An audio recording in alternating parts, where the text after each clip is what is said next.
আপুপিস মহামান্য বাদশাহ তৃতীয় আমেনহোতেবের খানসামা খেয়ানতের পাপের ফলে এবং মিশরের দুশমনদের সাথে যোগ সাজসে মহামান্য বাদশাহ ও তার সহধর্মিণী ও পুত্র সন্তানের জান কতলের পাপ প্রমাণিত হওয়ায় ফাঁসির রশিতে ঝুলিয়ে শাস্তি প্রদান করা হলো।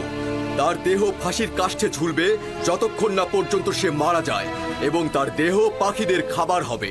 তাকে কখনোই কোনোভাবেই পশ্চিমের কবরস্থানে দাফন করা হবে না, এবং সেখানে চিরন্তন অমরত্বের জিন্দেগি লাভ করতে পারবে না। কখনোই তাকে মমি করা হবে না, এবং সব সময়ের জন্য ধ্বংস হয়ে যাবে সে। কোনো ধরনের বাধাই আমার একাত্মবাদী খোদার নিকট পৌঁছাতে বাধা সৃষ্টি করতে পারবে না।